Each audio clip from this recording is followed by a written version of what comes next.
கிராம மிஷனரி இயக்கம் வழங்கும் கிராமிய நேரம் என்ற இந்த நிகழ்ச்சிக்கு உங்களை அன்புடன் வரவேற்கிறோம். கிராம மிஷனரி இயக்கம் கடந்த 27 ஆண்டுகளாக சிறுவர் மற்றும் வாலிபர் மத்தியில் ஊழியம் செய்து வருகிறது. 800க்கும் மேற்பட்ட மிஷனரிகளோடு தமிழ்நாட்டில் உள்ள 38 மாவட்டங்கள் உட்பட ஆந்திரா, ஒடிசா, கர்நாடகா, சத்தீஸ்கர், ஜார்க்கண்ட் மற்றும் மத்திய பிரதேசம் ஆகிய மாநிலங்களிலும் நற்செய்தி பணியை செய்து வருகிறது. எமது இலக்கு 1,00,000 கிராமங்கள், 7,000 மிஷனரிகள், ஒவ்வொரு மாநிலத்திலும் 500 மிஷனரிகள். எமது தரிசனம் என் ஆட்டுக்குட்டிகளை மேய்ப்பாயாக என்ற வசனத்தின்படி கிராமங்களில் உள்ள சிறுவர் மற்றும் வாலிபர்களை கிறிஸ்துவுக்குள் வழிநடத்தி அவர்கள் மூலம் கிராமங்களை சுவிசேஷ மயமாக்குதல், சந்திக்கப்படும் சிறுவர் மற்றும் வாலிபர்களை நாளைய தலைவர்களாகவும் ஊழியர்களாகவும் உருவாக்குதல், ஒவ்வொரு கிறிஸ்தவரையும் ஆத்தும ஆதாயம் செய்கிறவராக மாற்றுதல். இப்பொழுதும் எமது நிகழ்ச்சிகளை ஜெபத்துடன் பார்த்து பயனடையுங்கள். செயல்படும் கிறிஸ்தவர்களாக தேவனுக்கு உங்களை அர்ப்பணிப்பது உறுதி. உங்ககிட்ட ஒரு நிமிஷம் பேசலாமா? ஒரு நாட்டோட இளவரசர் தன்னோட பிறந்த நாளைக்கு ஒவ்வொரு வருஷமும் ஜெயிலுக்கு போய் யாராவது ஒருத்தரை விடுதலை செய்யறது வழக்கமா. இந்த மாதிரி ஒவ்வொரு வருஷமும் சிறைச்சாலைக்கு போய் ஒவ்வொரு கைதிங்க கிட்டையும் பேசுவாராம். அதிகபட்சமா அங்க இருக்கிற கைதிங்க எல்லாம், நான் ஒரு நிரபராதி, அநியாயமா என்ன ஜெயில தூக்கி போட்டாங்க அப்படின்னு சொல்லி இளவரசர் கிட்ட முறையிடுவாங்களாம். ஆனா ஒரே ஒரு கைதி மட்டும், நான் ஒரு குற்றவாளி, எனக்கு கிடைச்ச தண்டனையும் நியாயமானதுதான், ஒருவேளை எனக்கு ஒரு வாய்ப்பு கிடைச்சா நான் திருந்தி வாழுவேன் அப்படின்னு இளவரசர் கிட்ட சொன்னாராம். அதுக்கு இளவரசரும் தான் குற்றத்தை ஒத்துக்கொண்ட இந்த கைதியை உடனே விடுதலை செய்யுங்க அப்படின்னு சொன்னாராம். இதை குறிச்சு வேதம் என்ன தெரியுமாங்க சொல்லுது? நீதிமொழிகள் 28:13 தன் பாவங்களை மறைக்கிறவன் வாழ்வடைய மாட்டான், அவைகளை அறிக்கை செய்து விட்டு விடுகிறவனோ இரக்கம் பெறுவான் அப்படின்னு சொல்லியிருக்கு. இன்றைக்கும் இந்த கைதியை போல நம்மோட பாவங்களை ஒளிவு மறைவு இல்லாம ஏசப்பா கிட்ட அறிக்கை செய்து அதை விட்டு விடும் பொழுது ஏசப்பா நம்மள மன்னிச்சு ஏத்துக்கிற தெய்வமா இருக்கிறாரு. இன்றைக்கும் உங்களோட வாழ்க்கையிலும் அற்புதங்களை செய்வாரு.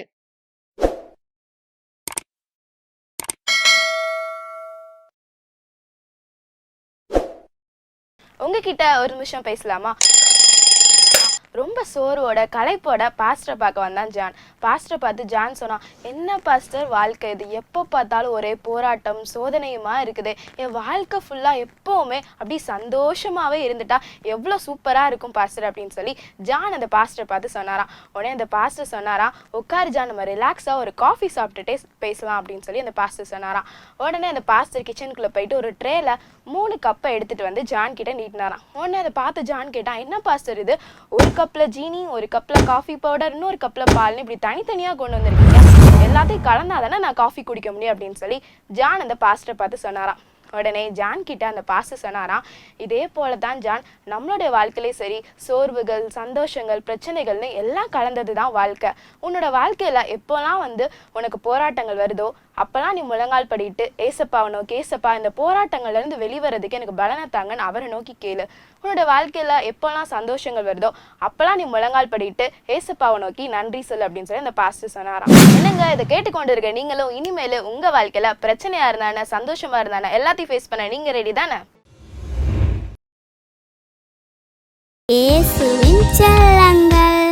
அப்பொழுது கர்த்தர் இவர்களுக்கு பெரிய காரியங்களை செய்தார் என்று புறஜாதிகளுக்குள்ளே சொல்லிக் கொண்டார்கள்.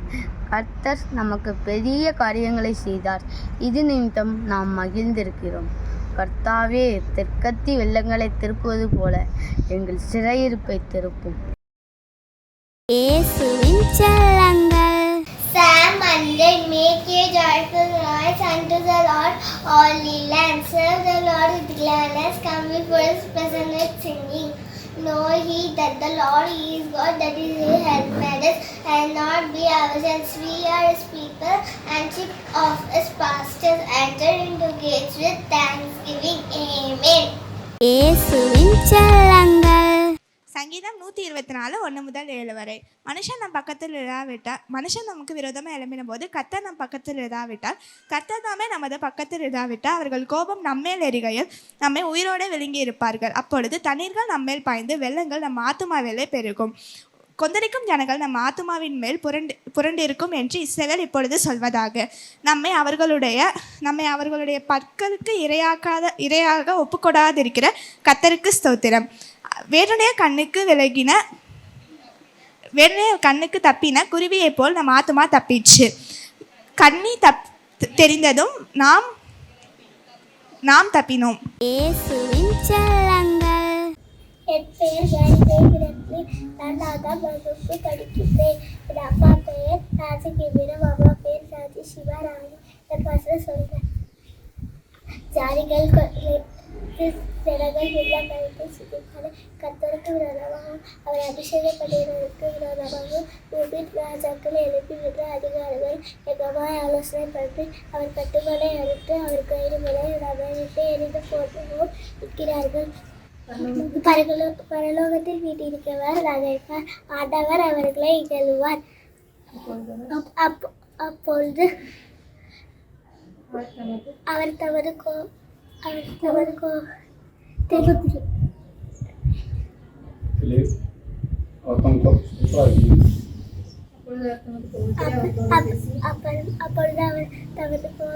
அவர்களோடு பேசி தமது உக்கரத்திலே அவர்களை கலகப்படுவார். நான் என்னுடைய சீயோன் மீது ராஜாவை அபிஷேகம் பண்ணி வைத்து தீர்மானத்தின் விவரம் சொல்லுவேன்.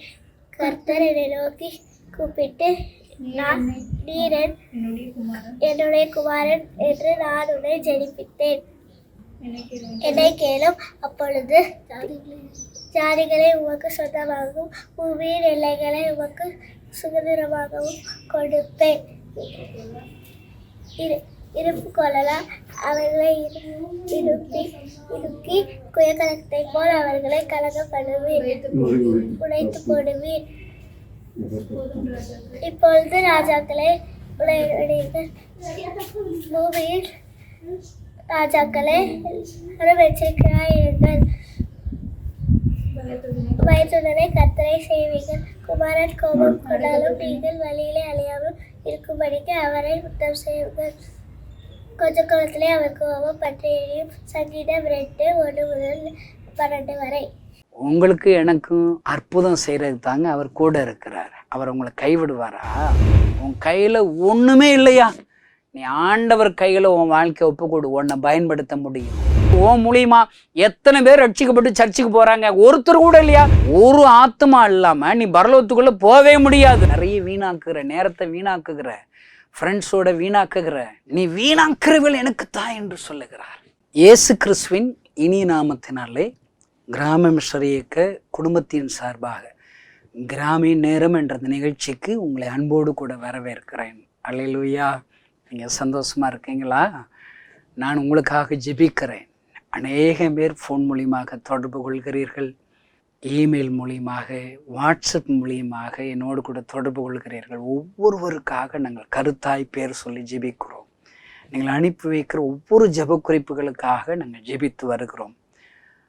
எங்களுடைய ஜெபத்தை கேட்டு அநேகர் சாட்சி சொல்லுகிறார்கள். ஆண்டவர் அற்புதம் செய்கிறார். அல்லேலூயா. பாருங்க, கடந்த நாட்களில் நடராஜன் என்கிற ஒரு சகோதரனை சந்தித்தேன். அவருடைய ஜெபத்திற்கு பதில் அநேக வருடங்களாக தாமதமாயிருக்கிறது. ஒரு வீடு விற்கணும், அவங்களுக்கு குடும்ப சூழ்நிலைகள் மித்தமாக விற்கணும்னு சொல்லி ஒரு பிளான் வச்சிருக்கிறாங்க. விற்கப்படவே இல்லை. ஆண்டவருடைய ஊழியத்திற்கு, மிஸ்டரி ஊழியத்திற்கு ஒரு காணிக்கை கொடுப்பேன் என்று சொல்லி, ஒரு ஆலயத்தை கட்டுவேன் என்று சொல்லி பொருதனையோடு ஜெபித்திருக்கிறார்கள். அவங்க சொல்கிறாங்க, 2 வாரத்தில் அற்புதமாக அது வித்துருச்சுங்க. பார்த்தீங்களா? ஆண்டவர் இன்றைக்கு ஜெபத்தை கேட்பார், ஜெபத்திற்கு பதில் கொடுப்பார். ஆண்டவருக்காக உங்களை ஒப்பு கொடுங்க, பொருதனையோடு ஜெபிங்க. உங்களுக்கு எனக்கும் அற்புதம் செய்கிறது தாங்க அவர் கூட இருக்கிறார். அவர் உங்களை கைவிடுவாரா? அல்லேலூயா. நாங்களும் உங்களுக்காக ஜெபிக்கிறோம். கர்த்தர் உங்களை ஆசீர்வதிப்பார். இப்பொழுது உங்களோடு கூட ஆண்டவருடைய வார்த்தையை சொல்லி உங்களுக்காக நான் ஜெபிக்கும்படி ஆண்டவர் இந்த வேலையை கொடுத்திருக்கிறார். ஆமென். ஆண்டவருடைய சமூகத்தில் இந்த கிராமிய நேரத்தில் இன்றைக்கு என்ன வார்த்தைகளை பேசணும்னு சொல்லி ஏசப்பாவிடத்தில் நான் கேட்டப்ப, ஆண்டவர் சிம்சோனை பயன்படுத்தின முறைகள், அதை மட்டும்தாங்க உங்கள்கிட்ட பேச சொன்னார். பாருங்க, நான் இந்த பைபிளில் 3 விதத்தில் பயன்படுத்தின 3 சம்பவங்களை நான் வாசித்து பார்த்தேன். என்ன ஆச்சரியங்க, இந்த 3 சம்பவங்கள்லையும் சிம்சோனை ஆச்சரியப்படத்தக்கதாக ஆண்டவர் எடுத்து பயன்படுத்துகிறார். பாருங்களேன், ஒன்றுன்னா உங்களுக்கு சொல்கிறேன் பாருங்க. நியாயாதிபதிகள் 14ஆம் அதிகாரம் 5வது 6வது வசனத்தை வாசித்து பாருங்க. அப்படியே சிம்சோனும் அவன் தாயும் தகப்பனும் திம்னாத்துக்கு போக புறப்பட்டார்கள். அவர்கள் திம்னாத் ஊர் திராட்சை தோட்டங்கள் மட்டும் வந்தபோது ஏதோ கர்ச்சிக்கிற பாலசிங்கம் ஒன்று அவனுக்கு எதிராக வந்தது. அல்லேலூயா. போயிருக்கார், திம்னாத்துக்கு போயிட்டு இருக்கப்போ ஒரு பாலசிங்கம் எதிரில் வந்துருச்சுங்க. நீங்களும் நானும் என்ன செஞ்சுருப்போம்? நம்ம சும்மா நாய் வந்தாலே ஒளிஞ்சிருப்போம், பூனைக்குட்டி வந்தாலே பயந்துருவோம். நிறைய பேர் கரப்பா மூச்சிக்கு பயப்படுகிற நிறைய பேர் எனக்கு தெரியுங்க. ஆனால் அலறுவாங்க. நம்ம வேற மாதிரி இருக்கணுங்க. நான் என் ஊழியர்களுக்கு பயிற்சி கொடுக்கும்போது, கிறிஸ்தவங்களுக்கு பயிற்சி கொடுக்கும்போது, வானத்திற்கும் பூமிக்கு சகல அதிகாரம் படைத்த ஆண்டவர் உன் பக்கத்தில் இருக்கிறார். அவர் யார் தெரியுமா? பெரிய ரவுடிங்க. அவர் உலகத்திலே பெரிய பராக்கிரமசாலி அவர் தாங்க. அவரால் செய்ய முடியாத காரியம் உலகத்தில் ஒன்று கூட கிடையாது. நான் ஒரு கிராமத்தில் பிரசங்கம் பண்ண போனால் அவங்க சொல்கிறாங்க, கணேசன் எங்கள் ஊரில் 3 நாள் பேச வந்திருக்கிறீங்க, 3 நாளில் நீங்கள் அடிபத்து தான் போவீங்கிறாங்க. ஏன்யா, போன வாரம் ஒருத்தர் பிரசங்கம் பண்ண வந்தார், 30 நிமிஷம் பேசுறதுக்கு 34 நிமிஷம் பேசிட்டார். 4 நிமிஷம் கூட பேசினால என்னாச்சு தெரியுமா? என்னாச்சு? 4 பேர் பின்னாடி போய் இப்படி பின்னாடி இழுத்துட்டாங்கலாம். இப்படி இழுத்து போகுது நீ பிரசங்கம் பண்ண போகணும்னு உட்கார வச்சுட்டான். பாவம், அவர் கை காலெலாம் நடுங்கி அழுது அவமானப்பட்டு ஊருக்கு விட்டு போனார். 4 நிமிஷம் கூட பேசுனதுக்கு. நீ தான் ரொம்ப அங்கங்கே பிரசங்கம் பண்ணுறதுக்கு 1.5 மணி நேரம் 2 மணி நேரம் பிரசங்கம் பண்ணியா கணேசன், உனக்கு அடி உண்டுங்கிறார். பாருங்க, அந்த பாஸ்டர் சொல்லு, உன்னை ஏன்பா புக் பண்ணுன்னு எனக்கு பயமாக இருக்குது பிரதர். அவர் சொல்கிறாரு, இப்பயே உங்களுக்கு காணிக்க தரேன், நீங்கள் போயிடுறீங்களாங்கிறார். பாஸ்டர், அந்த ஊழியக்காரர் விவரம் இல்லாத ஊழியக்காரர் இருந்திருப்பார். நான் ஒன்று விவரம் உள்ளவன். விவரம்னா என்ன? நிறைய கிறிஸ்தவங்களுக்கு அறிவு இருக்கும், புத்தி இருக்காது. வசனங்கள் தெரியும், ஆனால் செயல்பாடு இருக்காது. எனக்கு அறிவு இருக்குது, புத்தி இருக்குது. நீங்கள் ஒன்றும் பயப்படாதீங்க பாஸ்டர், நான் பார்த்துக்கிறேன். அல்லேலூயா. பாருங்கள், நம்ம பிரசங்கம் பண்ண தொடங்கினா அங்கே ஒரு 17 பேர் தாங்க உட்காந்துருக்கேன். பெரிய கிரவுண்டில் டியூப்லைட்டே ஒரு 100 டியூப்லைட் கட்டி அங்கே உட்காந்துருக்குறோம். இதில் 17 பேர் எண்ணிக்கை பாருங்கள். நானும் என் மனைவி என் பிள்ளைகள் ஒரு 5 பேருங்க. அடுத்து பாஸ்ட் வீட்டில் இருக்கிற ஒரு 7 பேர், 5 7 12 ஆச்சு. மீதி ஒரு 4 தாத்தா 2 பாட்டி, கண்ணு தெரியுமோ காது தெரியாத இவங்க தாங்க. ஆனால் அந்த கிறிஸ்தவ கிராமத்தில் 500 பேர் கிறிஸ்தவங்க இருக்கிறாங்க. ஒருத்தரும் சர்ச்சுக்கு வரல. அந்த சர்ச்சில் தான் 4 நிமிஷம் கூட பேசுனது ஊழியக்காரனை அவமானப்படுத்திட்டான். இப்போ நான் பிரசங்கம் பண்ண ஆரம்பிக்கிறேன். நான் எப்பயுமேங்க எனக்கு எந்த பயமும் கிடையாதுங்க. ஏன்னா தலையில் இருக்கிற முடியே எண்ணி வச்சிருக்கிறார். தலைமுடியே கீழே விழாதான், தலை கீழே விழுந்துருப்பாங்க. நான் பிரசங்கம் பண்ண ஆரம்பிக்கும் போது என் ஓட்ட வாயை வச்சு என்ன சொல்லிவிட்டேன், ஏதோ ரொம்ப வேலை இருக்கிறதுனால யாரும் சர்ச்சுக்கு மீட்டிங் வரல போல, ஸ்பெஷல் கன்வென்ஷனுக்கு வரல போல, கர்த்தர் உங்களை ஆசீர்வதிப்பார். ஆனால் வேலை இருக்கிறவங்க வராத இருக்கிறது பரவாயில்ல, மன்னிச்சிடலாம். ஆனால் வேலை இல்லாமல் வீட்டில் உட்காந்து டிவி பார்த்துக்கிட்டு இருக்கிறையா, நான் பிரசங்கம் பண்ண ஆரம்பித்த 10வது நிமிஷத்தில் நீங்கள் வரணும். இல்லை உன் டிவி டம்முன்னு உடஞ்சி உன் மூஞ்சி முகரையெல்லாம் வெடிச்சு போயிரும் பார்த்துக்கோ. காயம் விழுந்தால் ஒழுங்கா வானேன். ஏன்னா நமக்கு பயம் கிடையாதுங்க. ஏன்னா நம்ம வலது பக்கத்தில் ஏசப்பா இருக்கிறாரு. தாவீது, கர்த்தரை என் வலது பாரசத்தில் வைத்திருக்கிறபடியே நான் அசைக்கப்படுவதில்லை. வலது பக்கத்தில் கர்த்தர் இருக்கிறாருங்க. அவ்வளோ பெரிய ஆண்டவரை வச்சுக்கிட்டு பயப்பட மாட்டான் தாவீது. நான் பயப்படுவேனா? நான் என்ன செய்வேன்? எனக்கு இப்படி ஒரு சவாலான சம்பவங்களை முன்னாடி வரும்போது நான் வலது புறம் பார்ப்பேன். ஏசப்பா என் கூட இருக்கீங்களா? இப்படி ஒரு ஜெபம் பண்ணிட்டு பேசணுங்க. இந்த செய்தி கேட்குற எல்லாரும் ஒழுங்காக இங்கே சர்ச்சுக்கு வந்துடணும். வேலை இல்லாதவங்க எல்லாம் சர்ச்சுக்கு வந்துடணும். இல்லை உன் வீடு சென்ட்ரி வீடு போட்டிருந்தாலும் உன் தலை மேலே விழுந்துரும் பார்த்துக்கோ. நமக்கு என்னங்க பயம்? இன்னும் சொன்னேன், நான் ஏசப்பா பிரசங்கத்தை எப்போ முடிய சொல்கிறாரோ அப்போ தான் முடிப்பேன். நீ எவனாவது கை நீட்டினா அப்படியே நிற்க வேண்டியதான், சில மாதிரி நிற்க வேண்டியதான். நான் எப்போ ஜோம் பண்ணுறேன்னா அன்னைக்கு தான் நீ சுகமாக பார்த்துக்கோ. எல்லாம் வந்தாங்க பாருங்க. அந்த கிராமத்தில் 4 நிமிஷம் கூட பேசுனதுக்கு அவமானப்படுத்தி அனுப்பி விட்டாங்களே. நான் இவ்வளோ பிரசங்கம் பண்ண ஆரம்பிச்சிருக்கிறேன். கொஞ்ச நேரத்தில் பிரசங்கம் பண்ணி ஆரம்பித்த கொஞ்சம் நிமிஷங்களில் 700 பேர் சர்ச்சுக்கு வந்துட்டான். அல்லேலூயா. ஆண்டவர் அற்புதங்களை செய்தார் ஐயா.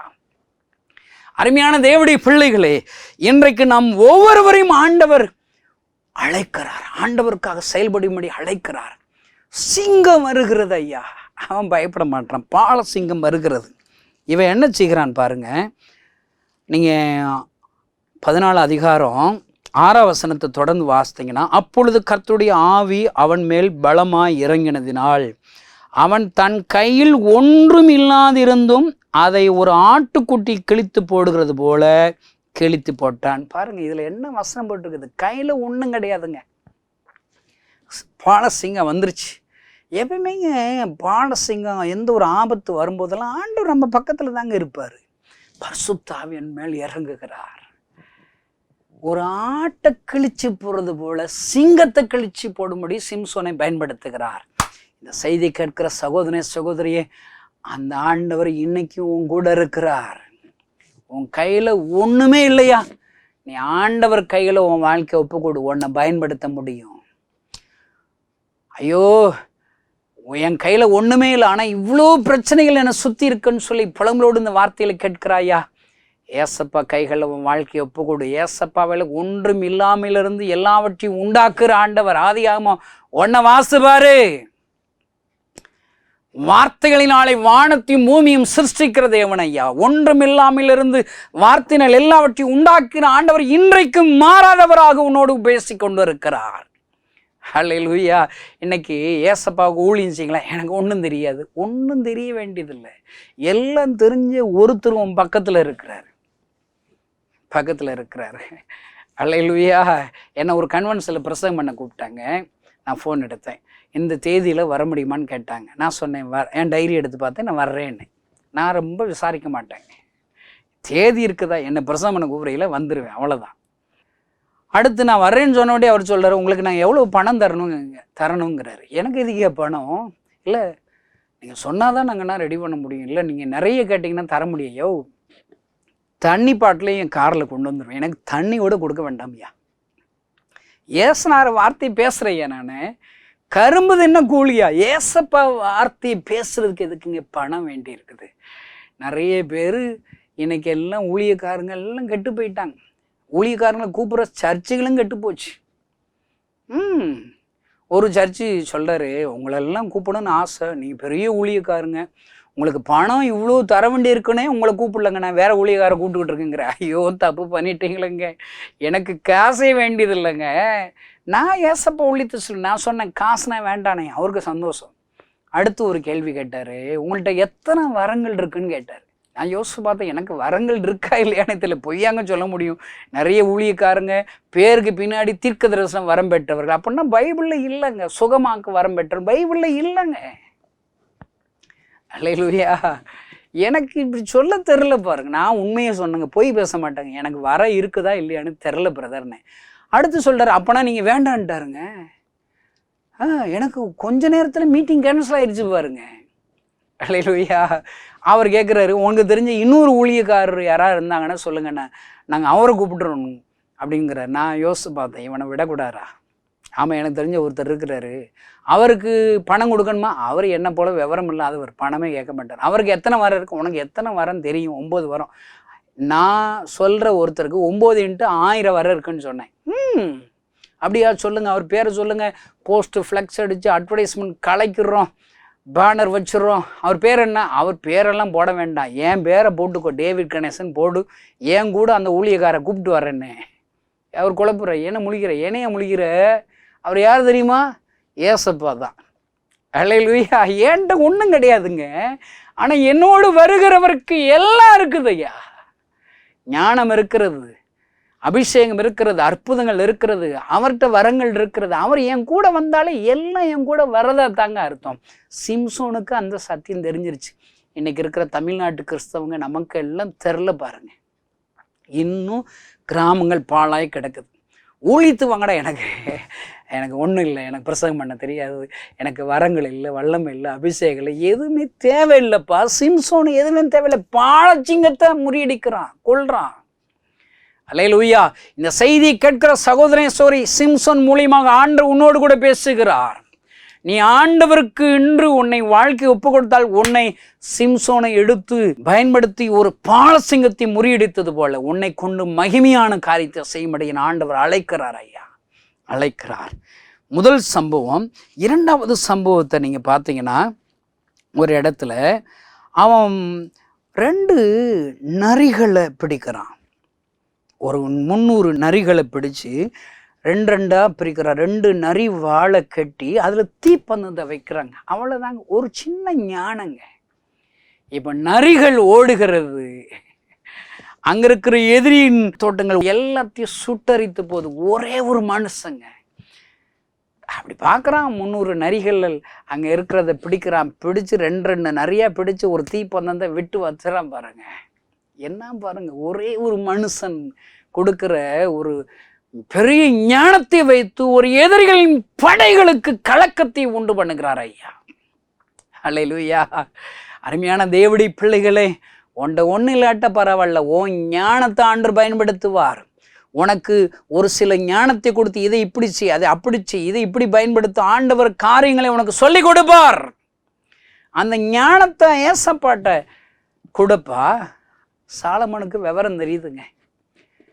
நான் உனக்கு என்ன செய்ய, எது வேணாலும் கேளுப்பான்னு ஆண்டவர் தரிசனமாக கேட்குறேன். அவன் என்ன சொல்கிறான், எனக்கு ஒன்றும் வேண்டாம், அறிவை தாங்க, புத்தியை தாங்க. இன்னைக்கு இருக்கிற நிறைய ஊழியக்காரங்களும் எல்லாம் இருந்து என்ன பிரயோஜனம், அறிவு இல்லைங்க. ஆத்மாக்களே ஆதாயம் பண்ணுகிற ஞானம் இல்லை. பைபிளில் என்ன போட்டிருக்கு, ஆத்மா ஆதாயம் செய்கிறவன் ஞானம் உள்ளவன். அதுக்கு ஆப்போசிட் என்ன, ஆத்மா ஆதாயம் செய்யாதவங்க முட்டாப்பைகள்னு அர்த்தம். இன்னைக்கு கிறிஸ்தவங்களை அறிவாளிகள் ரொம்ப இருக்காங்களா, முட்டாள்கள் ரொம்ப இருக்குதா? இந்த செய்தியை கேட்கிற சகோதர சோரி, ஓ மூலியமா எத்தனை பேர் ரட்சிக்கப்பட்டு சர்ச்சுக்கு போறாங்க? ஒருத்தர் கூட இல்லையா? நீ முட்டாளு, உனக்கு நரகம் தான் அர்த்தம். ஏசப்பா உன்னை சும்மா காட்சிக்குமா உன்னை அழைச்சிருக்கிறாரு. நீ போய் சர்ச்சில் போய் இடத்த தேய்க்கிறக்கா சர்ச்சுக்கு போற, சும்மா பாட்டு படிக்கிறக்கா சர்ச்சுக்கு போற? அந்நிய பாஷை பேசுகிற கிறிஸ்தவ நண்பர்களே, உன்னுடைய அந்நிய பாஷை வரத்தின் மூலியமாக அந்நிய ஜனங்களுக்கு நீ சுவிசேஷத்தை அறிவித்திருக்க வேண்டும். அநேக ஆத்துமாக்களை சபையிலே வழிநடத்தியிருக்க வேண்டும். உன் மூலியமாக ஒரு சிலருடைய வாழ்க்கை மாறி இருக்க வேண்டும். அப்படி இல்லாவிட்டால் நீ பேசுகிற அந்நிய பாஷை நிறுத்துறது நல்லது. அது உனக்கு பரலோகத்துக்கு போகிறதுக்கு உதவியார். ஆத்மாக்களாட்டாலும் பரலோகத்தில் கேட்ட முடிடுவாங்க. உங்களுக்கு தெரியுமா? உங்களுக்கு ஒரு ஆத்மா இல்லாமல் நீ பரலோகத்துக்குள்ளே போகவே முடியாது. அருமையான கிறிஸ்தவ நண்பர்களே, இன்றைக்குத்தான் ரட்சணியினால், இன்றைக்கு ஒரு கடைசி தருணமாக இருக்கலாம். இனி வருகிற நாட்களில் ஒரு மீனிங்ஃபுல் ஒரு கிறிஸ்தவ வாழ்க்கை வாழும்படி, ஒரு அர்த்தமுள்ள ஒரு கிறிஸ்தவ வாழ்க்கை வாழும்படி உன்னை அர்ப்பணிக்கும்படி விரும்புகிறார் ஐயா. சிம்சோன் 2 நரிகளை பிடித்து தீவெட்டிகளை விடுங்க. நான் அடிக்கடி சொல்லுவேன், செயல்படாமல் சும்மா இருக்கிற கிறிஸ்தவங்க பின்னாடி ஒரு தீய பற்ற வச்சுட்டா, தீப்பந்தத்தை வச்சுட்டா ஓடுவோம் பாருங்க. இப்போ நரி ஓடுது, எதுக்கு ஓடுதுங்கிறீங்க? சுற்றும். இந்த ஞாயிற்றுக்கிழமை சர்ச்சுக்கு ஒருத்தரையாவது கூட்டு வரலாட்டா, உனக்கு ஒரு வியாதி வரும்னு ஆண்டு சொல்ல, உனக்கு ஒரு உபத்திரவன் அவன் ஆளை கூட்டு வந்துடுவான் பாருங்க. அல்லேலூயா. இப்போ நான் அடிக்கடி ஊழியத்துக்கு வர முடியும் எல்ஐசி ஏஜெண்டாக இருந்தேன். வருஷத்துக்கு 12 பேரை நான் ஆதாயப்படுத்தேன். எல்ஐசி போட வைக்கணும். இல்லை போச்சு, வேலை போச்சுட்டாங்க. ஐயா நான் மாதம் 12 பேரை பிடிச்சிட்டேங்க. பார்த்தீங்களா? அவ்வளவு சுறுசுறுப்பாக ஓடும். இல்லை வேலை போயிடும், ஜம்பாத்தியும் போயிருமே. அருமையான கிறிஸ்தவ நண்பர்களே, இன்றைக்கு என் ஆண்டவர் சிம்சோனை போன்று உன்னுடைய ஞானத்தை என் ஆண்டவருக்காக கொடுக்கும்படி விரும்புகிறார் ஐயா, கொடுக்கும்படி விரும்புகிறார். அல்லேலூயா. பாருங்க, அடுத்து இன்னொரு சம்பவம் 15வது வசனத்தில் இருக்குதுங்க. உடனே அவன் ஒரு கழுதையின் பச்சை தாடை எலும்பை கண்டு தன் கையில் நீட்டு அதை எடுத்து அதனாலே 1000 பேரை கொண்டு விட்டான். இவன் பார்க்குறான், எதிரிகள் சுற்றி இருக்கிறாங்க, இவன் கையில் ஒன்றும் இல்லை. அவனுக்குள்ள கழுதையின் தாடை இருக்குது, பச்சை தாடை இருக்குது, எலும்பு இருக்குது, அதை எடுத்துக்கிறாங்க. நம்ம கையில் கிடைக்கிறத பயன்படுத்த முடியுங்க. ஒரு தாடை எலும்பை பயன்படுத்தி 1000 பேர்களை முறியடிக்கிறான். என்ன அற்புதம் ஐயா. கிறிஸ்தவ நண்பர்களே, உன் கையில் என்ன இருக்குது? என்ன இருக்குது? அது ஆண்டவர்கிட்ட கூட 5 அப்போ 2 மீனா கொடு. சின்ன அடை வச்சிருக்கியா, எலியாவை போஷிக்க கொடு, கொடு. அல்லேலூயா. ஒரு அம்மா என்கிட்ட ஃபோன் அடித்தாங்க, என்னால் முழு நேரம் ஊழியத்துக்கு வர முடியாது, உங்கள் பிரசங்கத்தை கேட்டு கேட்டு எனக்கு ஏசப்பாவுடைய கண்ணீரை துடைக்கணும், ஏதாவது அவரை செய்யணும்னு சொல்லி என் மனசில் ஒரு அன்பு வருகிறது. என்ன செய்ய போகிறீங்கம்மா? எனக்கு ஒரு சும்மா சேர்த்து வச்ச ஒரு சீட்டு போட்டு ஒரு இடம் வச்சுருந்தேன், அந்த இடத்த நீங்கள் வச்சுக்கோங்க.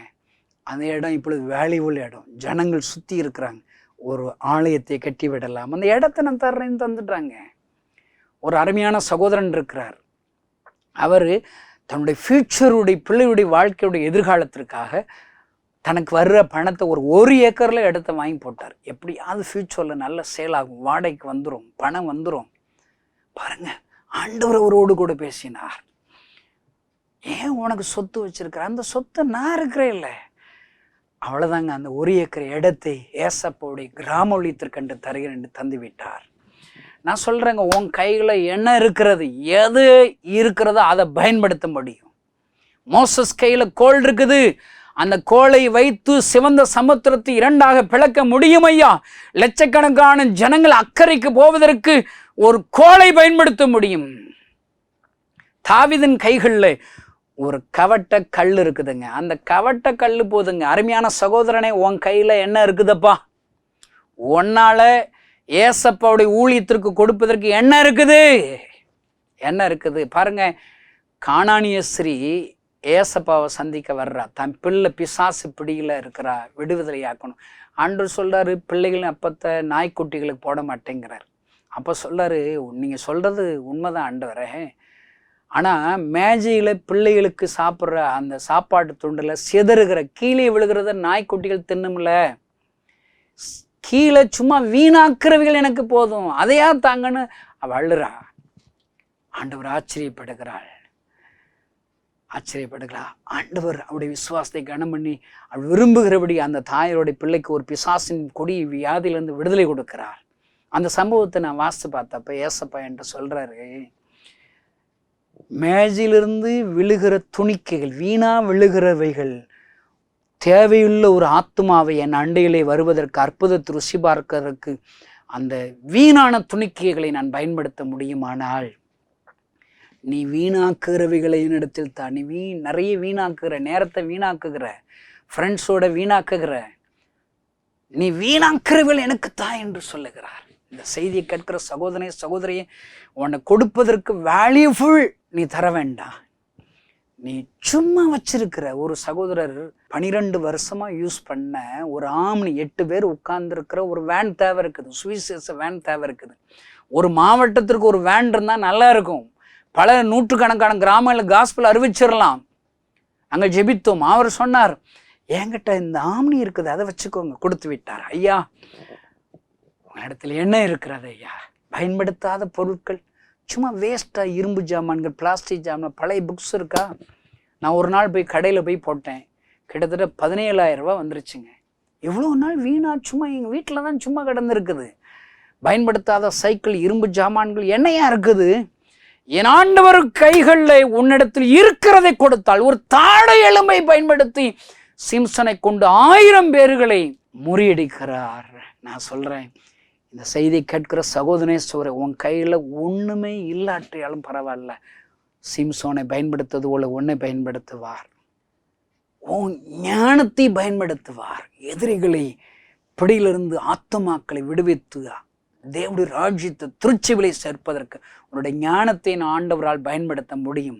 இந்த செய்தியை கேட்கிற சகோதரியே, உன்னுடைய ஞானம் என்ன? நீ எவ்வளோ படிச்சிருக்கிற? உனக்கு கம்ப்யூட்டர் தெரியுமா?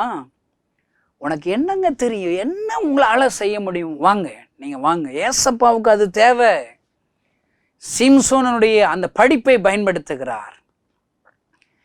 சும்மா கையில் கழுதையுடைய தாடை எலும்பை பயன்படுத்தி எத்தனை அற்புதங்களை செய்கிறார்.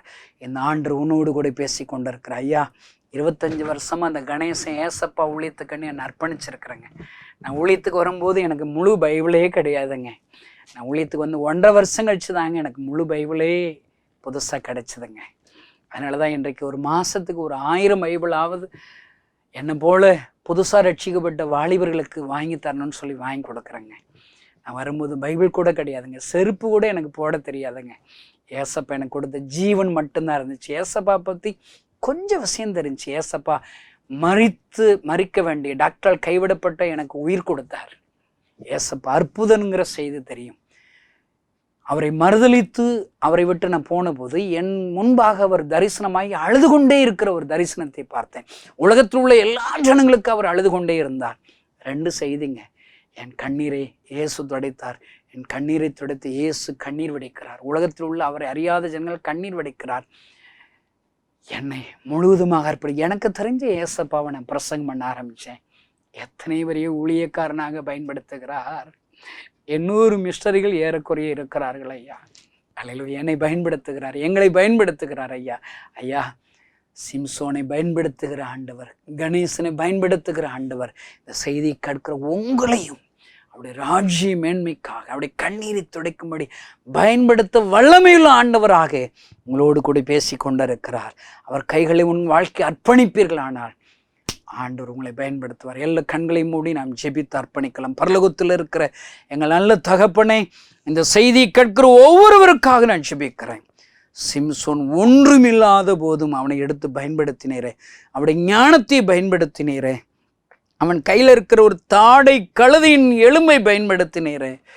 இவர்கள் ஒவ்வொருவரையும் உடைய கைகளை ஒப்பு கொடுத்து நான் ஜெபிக்கிறேன். அவளை எடுத்து பயன்படுத்துவீரான்னு சொல்லி ஜெபிக்கிறோம். இந்த கணேசனை லட்சங்களுக்கு ஆசீர்வாதமாக பயன்படுத்துகிறது போல இந்த செய்தி கேட்கிற ஒவ்வொருவரையும் எடுத்து பயன்படுத்தும். எழுப்புதலை எங்கள் கண்கள் காண உதவிச்சு இயேசுவின் நாமத்தினால் பிதாவே, ஆமென். இந்த செய்தி நிச்சயமாக உங்களை செயல்பட தூண்டிருக்கும் என விசுவாசிக்கிறோம். நீங்களும் எங்களோடு இணைந்து தேவனுக்காக ஏதாவது செய்ய விரும்புகிறீர்களா? கீழ்கண்ட எங்களது ஊழிய திட்டத்திற்காக ஜெபிக்க முன்வரலாமே. தமிழ்நாடு மற்றும் பிற மாநிலங்களிலும் ஆலயம் கட்ட தேவையாய் உள்ள 1000 கிராமங்களில் இடம் வாங்கி ஆலயம் கட்டப்பட ரூபாய் 5 லட்சமோ அல்லது அதில் ஒரு பகுதியோ கொடுத்து ஆலயம் கட்டி கொடுப்போர் எழும்ப ஜெபியுங்கள். சூனேமியால் எலிசாவுக்கு ஒரு அறை வீட்டை கட்டி கொடுத்தது போல புதிய மிஷனரிகள் தங்கி பயிற்சி எடுப்பதற்கு ரூபாய் 2 லட்சம் கொடுத்து ஒரு மிஷனரி வீட்டை கட்டி கொடுப்போர் எழும்ப ஜெபியுங்கள். நாம் சந்திக்கும் வாலிபர்கள் மற்றும் ஆரம்ப விசுவாசிகளை கிறிஸ்துவுக்குள் வளரச் செய்ய ரூபாய் 300 கொடுத்து முழு வேதாகமும் வாங்கி கொடுப்போர் எழும்ப ஜெபியுங்கள். நாம் பணி செய்யும் 8 மாநிலங்களிலும் உள்ள 880 மிஷனரிகளை மாதந்தோறும் ரூபாய் 10,000 கொடுத்தோ அல்லது இயன்ற காணிக்கையை கொடுத்தோ தாங்குவோர் எழும்ப ஜெபியுங்கள். தமிழ்நாடு மற்றும் பிற மாநிலங்களிலும் துரிதமாக சுவிசேஷம் அறிவிக்கவும் பின்தொடர் பணிக்காகவும் சுவிசேஷ வாகனங்கள் வாங்கி கொடுப்போர் எழும்ப ஜெபியுங்கள். தங்கள் வாலிப மற்றும் சிறு பிள்ளைகள் ரட்சிக்கப்பட, அபிஷேகிக்கப்பட மற்றும் இயேசுவுக்கு சாட்சியுள்ள பிள்ளைகளாக வளர கண்மணி பிள்ளைகள் இயேசுவுக்காக திட்டத்தில் தங்கள் பிள்ளைகளை இணைக்கிற பெற்றோர்கள் எழும்ப ஜெபியுங்கள். இந்தியா முழுவதிலும் இன்னும் துரிதமாக நம் மிஷனரி பணிகள் நடக்க மாதந்தோறும் அல்லது வருடத்திற்கு ஒரு முறையாவது ரூபாய் 1000 கொடுத்து எழுப்புதல் விரும்பும் பங்காளர் திட்டத்தில் இணைகிற அநேகர் எழும்ப ஜெபியுங்கள். மேலும் எங்களோடு தொடர்பு கொள்ள விரும்பினால் திரையில் காணும் எங்கள் முகவரியும் குறித்துக் கொள்ளுங்கள். கிராம மிஷனரி இயக்கம், தபால் பெட்டி எண் 51, விருதுநகர் 626001. இந்த நிகழ்ச்சியையோ அல்லது எங்கள் ஊழியத்தையோ நீங்கள் தாங்க விரும்பினால் எங்கள் தொலைபேசி எண்ணை குறித்துக் கொள்ளுங்கள். 7378000444. கர்த்தர் தாமே உங்களை ஆசீர்வதிப்பாராக.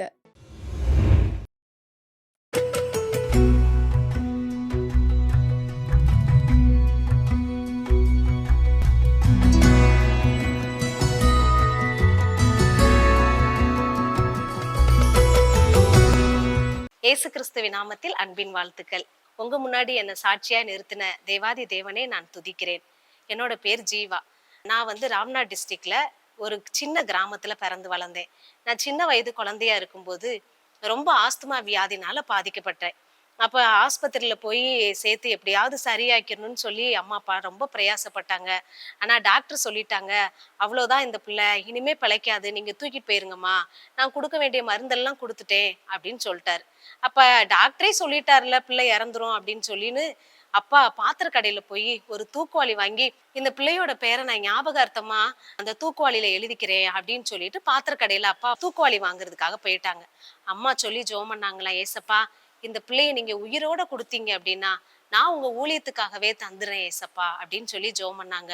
கொஞ்சம் கொஞ்சமா நல்ல நிலைமைக்கு வந்துட்டேன். திரும்பவுமா எப்பவும் போல எனக்கு டஸ்ட் அலர்ஜி, தூறல் விழுந்தா சேராது, அடுத்தடுத்து எனக்கு வீசிங் வந்துகிட்டே இருந்தது. ஆனா ஏசப்பா எனக்கு உயிரை கொடுத்திருக்காங்க. ஆஸ்துமா வியாதினால நான் ஸ்கூல்ல படிக்கிற நாட்கள்ல எல்லாம் ரொம்ப கஷ்டப்பட்டிருக்கேன். கொஞ்ச தூரம் கூட நடக்க முடியாது. ஈஸியா எல்லா பிள்ளைங்க கூட சேர்ந்து என்னால விளையாட கூட முடியாது. 9th எல்லாம் படிக்கும் போது ஏசப்பாட்ட அழுதுருக்கேன். ஏசப்பா, எனக்கு இந்த வியாதிக்கு பதிலா எனக்கு வேற வியாதியாவது மாத்தித்தாங்க ஏசப்பா, என்னால தூங்க கூட முடியலையே ஏசப்பா அப்படின்னு சொல்லி நான் ரொம்ப அழுதுருக்கேன். வீசிங் ப்ராப்ளத்துல கஷ்டப்பட்ட நிறைய பேருக்கு தெரியும், அது தூங்க கூட முடியாது. மாத்திரை போட்டா கூட கிசு கிசுன்னு இழைச்சிட்டே உட்கார்ந்துதான் இருக்க முடியும். அந்த மாதிரி நான் ரொம்ப 18 வருஷமா கஷ்டப்பட்டிருக்கேன். இது ஒரு பக்கம் இருந்தாலும் ஒவ்வொரு தடவை கஷ்டப்பட்டாலும் ஏசப்பா என்னை ஜீவனோட பாதுகாத்து வந்தாங்க.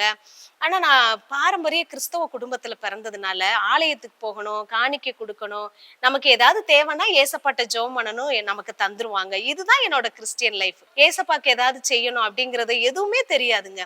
இந்த மாதிரி சூழ்நிலையில தான் நான் ஒரு கன்வென்ஷன் மீட்டிங்ல நான் அட்டன் பண்ணேன். அப்பதான் அபிஷேகனா என்ன, நம்ம அபிஷேகம் பெற்றுக்கொள்ளணும், நம்ம பாவம் எல்லாம் மன்னிக்கப்படணும் அப்படிங்கிற செய்தியை நான் தெரிஞ்சுக்கிட்டேன். அப்ப நான் சின்ன வயதுல செஞ்ச சேட்டைகள், ஏமாத்துனது, இந்த மாதிரி செஞ்ச பாவங்கள் எல்லாம் எனக்கு ஞாபகத்துக்கு வர ஆரம்பிச்சது. ஏசப்பா, நான் இப்படி எல்லாம் நான் சின்ன வயசுல பாவம் செஞ்சிருக்கேனே, என்னை மன்னிக்க மாட்டீங்களா, என்னை மன்னிச்சிருங்க ஏசப்பா, என்னை உங்க பிள்ளையா மாத்திருங்க, எனக்கும் அந்த அபிஷேகம் வேணும் அப்படின்னு சொல்லி நான் ஜெபிக்க ஆரம்பிச்சேன். ஏசப்பா அந்த கூட்டத்துல எனக்கு அபிஷேகத்தை கொடுத்தாங்க. அந்த அபிஷேகம் தாங்க முடியாததுனால நான் ரொம்ப கீழே விழுந்துட்டேன். இதை பார்த்துக்கிட்டே இருந்த ஒரு அத்தை எங்க அம்மா கிட்ட போய் சொன்னாங்க, மதினி, இவ 3 நாள் கன்வென்ஷன் மீட்டிங் வந்திருந்தால, அதுல பொத்து பொத்துன்னு கீழே விழுகிறா, அப்ப நீங்க என்னன்னு செக் பண்ணி பாருங்க, ஏன்னா பிசாசு பிடிச்சிருந்தாதான் அப்படி விழுவாங்க அப்படின்னு சொல்லிட்டு போயிட்டாங்க. எனக்கு இது ஒரு மனசுல ரொம்ப பாதிப்பா இருந்தது. நம்ம ஏசப்பாட்ட அபிஷேகத்தை தாங்க ஏசப்பான்னு கேட்டோமே, இப்படி பிசாசு பிடிச்சிருக்குன்னு சொல்லிட்டாங்களே, அப்ப நமக்குள்ள வேற ஏதோ ஆவி இருக்குதோ அப்படின்னு சொல்லி நான் இதை குறிச்சு அதை ஃபீல் பண்ணிக்கிட்டே இருக்கேன். அப்ப நான் ஏசப்பாட்ட ஜெபம் பண்ணேன். ஏசப்பா, நிறைய பேர் கூட்டத்துல அபிஷேகம் பெற்றுக்கொண்டேன், அந்நிய பாஷை பேசினேன்னு சொல்லுவாங்க, ஆனா நான் தனியா ஜெபம் பண்ணிட்டு இருக்கும்போது நீங்க என்னை அந்நிய பாஷையினால நிரப்பணும், அப்பதான் நீங்க என்ன அபிஷேகம் பண்ணிருக்கிறீங்கன்னு சொல்லி நான் நம்புவேன். இது என்னோட ஏசப்பாட்ட நான் ஜெபம் பண்ற பிரேயர் டைமா போயிட்டே இருக்கு. இந்த சூழ்நிலையில தான் நான் 12th முடிச்சுட்டு லீவ்ல இருக்கும்போது எங்க கிராமத்துக்கு கிராம மிஷனரி இயக்கத்துல இருந்து ஒரு அன்னை வந்தாங்க. அவங்க பாஸ்டர்ட்ட சொல்லிட்டு போனாங்க, உங்க கிராமத்துல இருந்து 2 பிள்ளைங்களை அனுப்பி விடுங்க, நாங்க வாலிப பிள்ளைங்களுக்காக ஒரு மீட்டிங் நாங்க அரேஞ்ச் பண்ணிருக்கோம்னு சொன்னாங்க. அப்ப பாஸ்டர் 2 பேரை அனுப்பி விட்டாங்க. அனுப்பங்குளம் புதுவாழ்வு மையத்துல கிராம மிஷனரி இயக்கத்துல இருந்து வாலிப பிள்ளைகளுக்கான முதல் மீட்டிங் அரேஞ்ச் பண்ணியிருக்காங்க. அப்ப அதுல போய் நான் கலந்துகிட்டேன். இப்ப எனக்கு ஊழியனா என்னன்னு தெரியாது, மிஷனரினா என்னன்னு தெரியாது, இயேசுவை பத்தி சொல்றதுனா கூட எனக்கு என்னன்னு தெரியாது. அப்ப அந்த நேரத்துல டேவிட் அண்ணனோட சாட்சியை கேட்டேன். இயேசு பத்தி தெரியாததுனால இன்னைக்கும் அழுது கொண்டு இருக்கிறார் அப்படிங்கிற செய்தியை கேட்கும்போது உண்மையிலேயே ஆச்சரியமா இருந்தது. அவரை பத்தி தெரியலங்கிறதுக்காக இந்த உலகத்தையே படைச்ச ஏசப்பா அழுதுகிட்டு இருக்கிறாரா? அப்ப என்னோட அம்மா சொல்லுவாங்களே, சின்ன பிள்ளையிலேயே நான் அந்த உன்னை ஊழியத்துக்கு கொடுத்துட்டேமா, யார் வீட்டுக்கு ஜோமனை வந்தாலும் சொல்லுவாங்க, இந்த பிள்ளைய நான் ஊழியத்துக்கு கொடுத்துருக்கிறேன் பாஸ்டர், இந்த பிள்ளைய நான் ஊழியத்துக்கு கொடுத்துருக்கிறையா அப்படின்னு சொல்லுவாங்க. ஆனா நான் எங்க போய் ஊழியம் செய்யணும், எப்படி ஊழியம் செய்யணும்னா எனக்கு தெரியாது.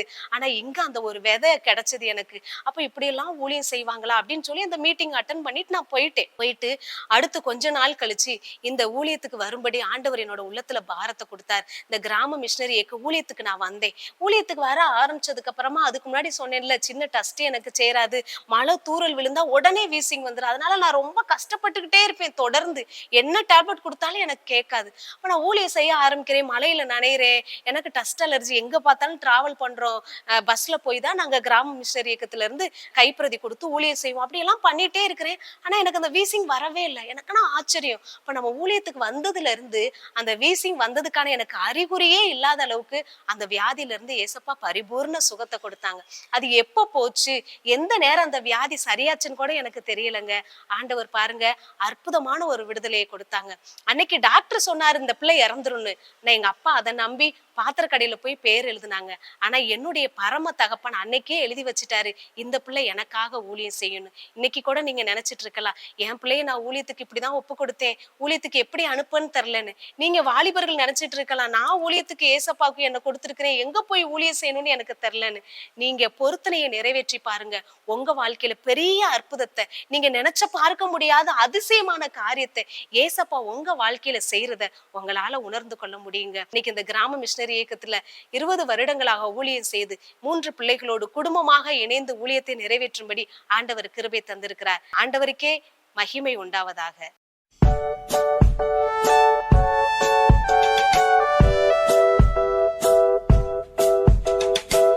ஹாய் குட்டீஸ், எல்லாரும் எப்படி இருக்கீங்க? நல்லா இருக்கீங்களா? ரொம்ப சந்தோஷமா இருக்கீங்களா? ஜாலியாக என்ஜாய் பண்ணிட்டு இருக்கீங்களா? ஏசப்பா வேதத்தில் அழகாக முத்து முத்தான நிறைய ஆலோசனைகளை கொடுத்துருக்காங்க. அதை படித்து நம்ம கடைபிடிச்சு வாழ்ந்தோன்னா முத்து முத்தான அழகான பிள்ளைகளாக நம்ம மாறிடலாம். அதுக்கு ஒரு பாட்டு அக்கா சொல்லி தரட்டுமா? கற்றுக்கலாமா? வேதத்திலே வேதத்திலே விலை மதியாத முத்துக்களுண்டு, தினந்தோறும் நீ அம்முத்துக்களை பார், உண்மையாகவே நீ ஒரு முத்தாய் மாறுவாய். தினந்தோறும் நீ அம்முத்துக்களை பார், உண்மையாகவே நீ ஒரு முத்தாய் மாறுவாய். அவ்வளோதான், குட்டி பாட்டு தானே, உங்களுக்கு ஈஸியாக இருக்குல்ல? சரி, இந்த பாட்டுக்கு ஒரு ஆக்ஷன் பார்க்கலாமா? வேதத்திலே வேதத்திலே விலை மதியாத முத்துக்களுண்டு, தினந்தோறும் நீ அம்முத்துக்களை பார், உண்மையாகவே நீ ஒரு முத்தாய் மாறுவாய். தினந்தோறும் நீ அம்முத்துக்களை பார், உண்மையாகவே நீ ஒரு முத்தாய் மாறுவாய்.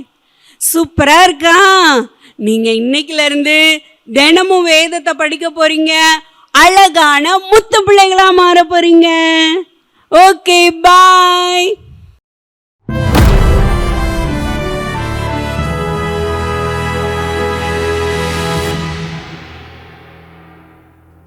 இந்த ஆராதனை அப்படிங்கிறது ஒரு மேஜிக் மாதிரிங்க, ஞாபகம் வச்சுக்கணும். அந்த ட்ரூ வர்ஷிப், அதாவது ஆராதனை என்று சொல்லும்போது ஒரு ஞாயிற்றுக்கிழமையிலே வந்து எல்லா தேவ ஜனங்களோடு பாடுவது, கைகளை உயர்த்தி துதிப்பது, கைகளை தட்டி ஆண்டவரை துதிப்பது, அது ஆராதனையின் ஒரு பகுதி. ஒருவேளை தனி ஜெபங்களிலே நாம் ஆண்டவரை ஆராதிக்கிறோம், அது ஆராதனையின் ஒரு பகுதி.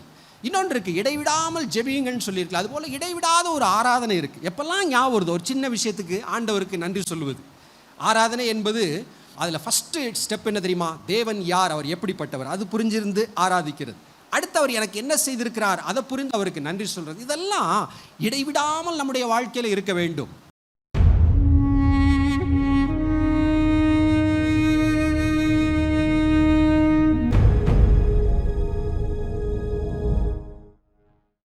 ஆமீன் டிவி நேயர்களுக்கு அன்பின் நல்வாழ்த்துக்களை தெரிவித்துக் கொள்கிறேன். இப்போது கூட ஒரு சின்ன சம்பவத்தின் மூலம் உங்களிடத்துல பேசலான்னு சொல்லிட்டு ஆசைப்படுறேன். கழுகு நம்ம எல்லாரும் பார்த்துருப்போம். கழுகு தன்னுடைய குஞ்சுகளை எப்படி பாதுகாக்கும் அப்படின்னு சொல்லிட்டு நிறைய இதை நம்ம கேட்டிருப்போம். அதில் ஒன்று, கழுகு முட்டை போடும்போது ஃபஸ்ட்டு அது என்ன செய்யுமானா முள்ளுகளை வைத்திருக்குமா, அதற்கு மேலே குச்சிகளை அடுக்கி வைக்குமா, அதுக்கு மேலே தேங்காய் நார் அந்த மாதிரிப்பட்ட கொஞ்சம் திங்ஸை அது மேலே வைக்குமா, அதுக்கு மேலே பஞ்சு இருக்குல்ல, இலவம் பஞ்சியோ அல்லட்ட பருத்தி பஞ்சியோ எடுத்து அதை வச்சு முட்டையை போடுமா. போட்டு தன்னுடைய குஞ்சுகளை பொரிக்கும்போது குஞ்சுகளை அவ்வளோ சேஃபாக இருக்கணும் அப்படின்னு சொல்லிட்டு கழுகு பிளான் பண்ணி அப்படி செய்யுமா. ஆனால் அது கழுகோட குஞ்சு வளர்ந்து கொஞ்சம் நாட்கள் ஆகும்போது பறக்க வேண்டிய ஸ்டேஜ் வரும்போது அது சொகுசான அந்த பஞ்சிலே இருந்துடக்கூடாது அப்படின்றக்காக ஃபஸ்ட்டு அது என்ன செய்யுமானா பஞ்சை எடுத்து போட்டுருமா கீழே. அடுத்து ஒரு 2 நாள் கழித்து அது என்ன செய்யுமானா அந்த நார்கள் எல்லாம் எடுத்து கீழே போட்டுருமா. அடுத்து குச்சிகளை எல்லாம் கீழே போட்டுட்டு முள் மட்டும் இருக்கும்ல, அந்த முள்ளை மட்டும் வச்சுருக்குமா. அப்போ அந்த கழுகோட குஞ்சு என்ன செய்யும், பிள்ளைகள் தனக்கு முள் குத்துது அப்படின்றதுக்காக அந்த இடத்த விட்டு வெளியில் வர பார்க்கும். அப்போ வெளியில் வர பார்க்கும்போது கழுகு என்ன செய்யுமானா தன்னுடைய பிள்ளைகளை தன் செட்டைகள் மேலே உட்கார வச்சு பறக்க ஆரம்பிக்குமா. கொஞ்சம் தூரம் பறந்து போயிட்டு தன் செட்டைகளில் இருக்கிற தன்னுடைய பிள்ளைகளை என்ன செஞ்சிடும்னா அது கீழே தள்ளி விட்டுருமா. தள்ளி விடும்போது அந்த கழுகு பிள்ளைகள் பறந்து தன்னை காப்பாற்றணும் அப்படின்றதுக்காக தன் செட்டைகளை அடித்து பறக்க ஆரம்பிக்கும்.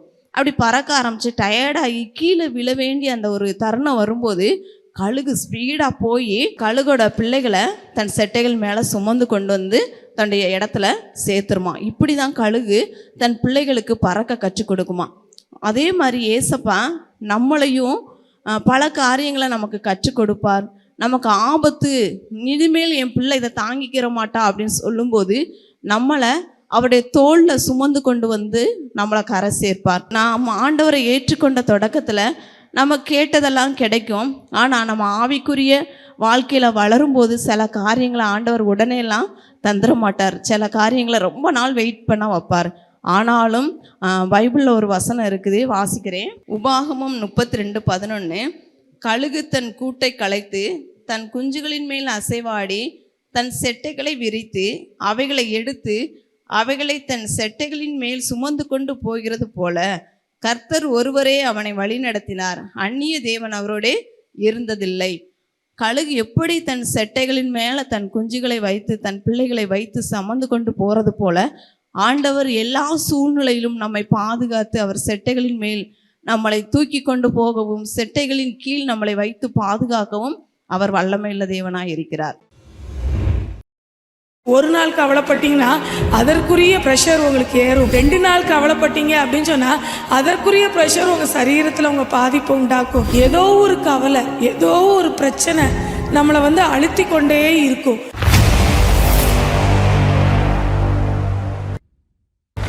ஒரு கிளாஸ் ரூம்குள்ள சார் ஒருத்தவங்க நுழைஞ்சாங்களாம். அந்த வாத்தியார் உள்ள நுழையும் போதில் அவங்க கையில் ஒரு பாத்திரத்தில் தண்ணி வச்சுருந்தாங்களாம். அப்போ அந்த ஸ்டூடெண்ட்ஸை பார்த்து கேட்டாங்களாம், என் கையில் இருக்கிற அந்த பாத்திரத்தில் எவ்வளோ தண்ணி இருக்குன்னு சொல்லுங்க அப்படின்னு சொல்லி கேட்டாங்களாம். அப்போது ஒவ்வொரு பையனும் ஒவ்வொரு விதமான ஆன்சர் சொன்னாங்களாம். இது 500 லிட்டர் இருக்கும், இது 1 கிலோ வெயிட் இருக்கும், இது 2 கிலோ வெயிட் இருக்கும் அப்படின்னு சொல்லி. சரி, இந்த பாத்திரத்தை நான் கையில் சுமந்து கொண்டே இருந்தேன் அப்படின்னு சொன்னால் என் கைக்கு என்ன ஆகும் அப்படின்னு சொல்லி அடுத்த கொஸ்டின் அந்த சார் அந்த ஸ்டூடெண்ட்ஸ்கிட்ட கேட்டாராம். அப்போது அங்கே இருக்கிற பசங்கள்லாம் சொன்னாங்களாம், சார் என்ன சார் இது என்ன ஒரு பெரிய வெயிட்டா, இதை கொஞ்ச நேரம் நீங்கள் சுமக்கிறதுனால உங்கள் கைக்கு என்ன ஆக போகுது, ஒன்றும் ஆகாது சார் அப்படின்னு சொல்லி ஒரு பையன் சொன்னானாம். அடுத்து அந்த சார் கேட்டாங்களாம், இல்லை இப்போ காலையில் நான் 9 மணிக்கு கிளாஸ் ஆரம்பிக்கும் போதில் நான் இதை கையில் ஏந்தின வனமாக நான் நிற்கிறேன், சாயந்தரம் ஈவினிங் ஒரு 4 o'clock வரையும் இதை நான் கையில் சுமந்த வண்ணமாகவே கையை தூக்கி வச்ச மனைக்கே இந்த குவளையை நான் வைத்திருந்தேன் அப்படின்னு சொன்னால் என் கைக்கு என்ன ஆகும் அப்படின்னு சொல்லி மறுபடியும் ஒரு கேள்வி கேட்டாராம். அப்போது அங்கே இருக்கிற ஒவ்வொரு ஸ்டூடெண்ட்டும் ஒவ்வொரு விதமான பதில் சொன்னாங்களாம். சார் உங்கள் கையை அடுத்து கீழே போடவே வராது சார், உங்கள் கை மரத்து போய் அப்படியே நின்றும் அப்படின்னு சொல்லி ஒரு பையன் சொன்னானா. அப்புறம் இன்னொரு பையன் சொன்னானா, சார் நீங்கள் இப்படி கையை தூக்கண வண்ணமாகவே வச்சுருந்தீங்க அப்படின்னு சொன்னால் உங்கள் ஹார்ட்டுக்கு போகிற ரத்த ஓட்டம் சரியாக போகாமல் உங்கள் ஹார்ட்டு நின்று கூட வாய்ப்பு இருக்குது அப்படின்னு சொல்லி இன்னொரு பையன் சொன்னானா. ஒவ்வொருத்தரும் ஒவ்வொரு விதமான காரியங்களை சொன்னாங்களாம். இதெல்லாம் ஒரு புறம் இருந்தாலும் இன்றைக்கி இதே போல தான் நம்ம ஒவ்வொரு நாளும் நம்முடைய வாழ்க்கையில் காலையில் எழும்பின உடனே அந்த சார் அவருடைய கரத்தில் கொடுக்கப்பட்ட அந்த குவலையில் இருக்கிற அந்த தண்ணியை சுமந்துக்கிட்டு அந்த நாள் முழுவதும் இருந்தால் அவருடைய சரீரத்தில் என்னென்ன விதமான பாதிப்புகள் வரும் அப்படின்னு சொல்லி அவங்க அலசி ஆராய்ந்தது போல் நம்முடைய வாழ்க்கையில் நம்ம காலையில் எழும்பின உடனே அந்த நாளை ஒரு புதிய உற்சாகத்தோடு புதிய பலத்தோடு நம்ம ஆரம்பிக்கலை அப்படின்னு சொன்னால் ஏதோ ஒரு கவலை, ஏதோ ஒரு பிரச்சனை நம்மளை அழுத்தி கொண்டே இருக்கும். அந்த பிரச்சனையை நம்ம சுமந்து கொண்டே இருந்தோம் அப்படின்னு சொன்னால் நிச்சயமாகவே அது நமக்கு வியாதியை உண்டாக்கும், நமக்கு சரீரத்தில் பலவீனத்தை உண்டாக்கும், சுகரை உண்டாக்கும், ப்ரெஷரை உண்டாக்கும், இன்னும் அல்சரை உண்டாக்கும், பலவிதமான நோய்களை உண்டாக்குறதுக்கு அது ஒரு காரணமாக இருக்கும். எந்த பிரச்சனையாக இருந்தாலும் சரி அதை உடனே ஆண்டவர்கிட்ட சொல்ல என்ன செஞ்சிடணும், பழகி கொள்ளணும். எந்த காரியத்தையோ கொஞ்ச நேரம் நம்ம கவலைப்பட்டோம் அப்படின்னு சொன்னால் அது ஒரு சின்ன பாதிப்பை நம்ம சரீரத்தில் உண்டாக்கும். ஆனால் அதே கவலையை ஒரு நாள் முழுவதும் அதை குறித்தே யோசித்து அதை குறித்தே சிந்தித்து அதை குறித்தே நம்ம திங்க் பண்ணிக்கிட்டே மற்ற எந்த காரியத்துலேயும் நம்ம ஈடுபடாமல் அதில் இன்வால்வ் ஆகி நம்ம செய்யாமல் இருந்தோம் அப்படின்னு சொன்னால் அதற்குரிய பாதிப்பு நம்முடைய வாழ்க்கையில் பாதிப்பை உண்டாக்கும். நம்ம என்ன காரியத்தை குறித்து நம்ம கவலைப்படுறோம், எந்த காரியத்தை குறித்து நம்ம கண்ணீர் வடிக்கிறோம், எது நம்முடைய இருதயத்தை அதிகமாக பாதிக்குதோ அந்த காரியங்கள் எல்லாவற்றையும் ஆண்டவருடைய சமூகத்தில் இறக்கி வைக்க பழகி கொள்ளணும். எதையுமே நம்ம சுமக்க தேவையே இல்லை. நமக்காக, நம்முடைய காரியங்களுக்காக, நம்முடைய பாவங்களுக்காக, நம்முடைய பாரங்களுக்காக, நம்முடைய கண்ணீர், நம்முடைய துக்கங்கள், நம்முடைய கவலைகள் எல்லாவற்றையும் நம் தேவாதி தேவன் சிலுவையில் சுமந்து நமக்கு வெற்றியை சுதந்தரித்து வைத்திருக்கிறார். அவர் சுமந்த அந்த வெற்றியை கொண்டாடுவதற்கு தான் உங்களையும் என்னையும் என் தேவன் படைத்திருக்கிறார். அதனால் எந்த பிரச்சனையை நினச்சி நீங்கள் கொஞ்ச நேரம் கூட கவலைப்படக்கிறத தேவன் விரும்பவே இல்லை. உடனே ஆண்டவர்கிட்ட சொல்லுங்கள், ஆண்டவரே எனக்கு இப்படி ஒரு பிரச்சனை இருக்குது சுவாமி, இதை நீங்கள் சரிப்படுத்துங்க அப்படின்னு சொல்லிட்டு அடுத்து நீங்கள் ரிலாக்ஸாக இருங்க. அண்ணால் ஆண்டோடைய சமூகத்தில் போய் அவங்களுடைய இருதயத்தை திறந்து அவங்களுடைய மனசில் இருந்த எல்லா காரியங்களையும் ஊற்றி ஜெபிச்சாங்க. அடுத்து அவங்களுடைய முகம் துக்க முகமாய் இருக்கவில்லை அப்படின்னு போடப்பட்டிருக்கு. எதை குறித்து ஒரு நாள் கவலைப்பட்டீங்கன்னா அதற்குரிய ப்ரெஷர் உங்களுக்கு ஏறும். 2 நாள் கவலைப்பட்டீங்க அப்படின்னு சொன்னால் அதற்குரிய ப்ரெஷர் உங்கள் சரீரத்தில் உங்கள் பாதிப்பை உண்டாக்கும். அதனால் எந்த காரியத்தை குறித்தோ எதை நினச்சோ நீங்கள் கவலைப்படவே தேவையே இல்லை. அந்தந்த நாளுக்கு அதன் பாடு போதும் அப்படின்னு ஆண்டவருடைய வசனம் சொல்லுது. அதனால நீங்கள் எல்லாவற்றையும் ஆண்டவருடைய சமூகத்தில் இறக்கி வைக்க பழகுங்க.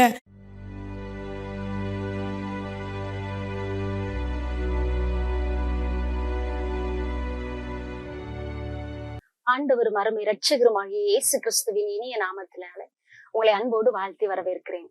வேதம் எப்படியாய் சொல்லுகிறது, மனுஷன் உலகம் முழுவதும் ஆதாயப்படுத்தினாலும் தன் ஜீவனை நஷ்டப்படுத்தினால் அவனுக்கு லாபம் என்ன என்று சொல்லுகிறது. ஆமாங்க, இந்த வசனம் ஜான்சங்கோட வாழ்க்கையில எப்படி யூஸ்ஃபுல்லா இருந்துச்சுன்னு நம்ம பார்க்க போறோம். ஜான்சங் இவர் சீன தேசத்துல மெத்தடிஸ்ட் சர்ச் பாஸ்டரோட பையனா இருந்தாரு. சின்ன வயசுல இருந்து அவர் ரொம்ப அறிவாளியா இருந்தாராம்.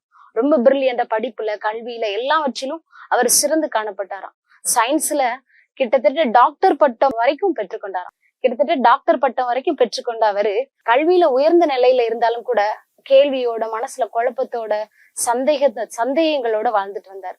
இவருக்கு ஒரு நாள் பைபிள்ல இருக்கிற ஒரு வசனம் பேச ஆரம்பிச்சது. மனுஷன் உலகம் முழுவதும் ஆதாயப்படுத்தினாலும் தன் ஜீவனை நஷ்டப்படுத்தினான் அவனுக்கு லாபம் என்ன என்ற வார்த்தை அவரோட பேச ஆரம்பிச்சது.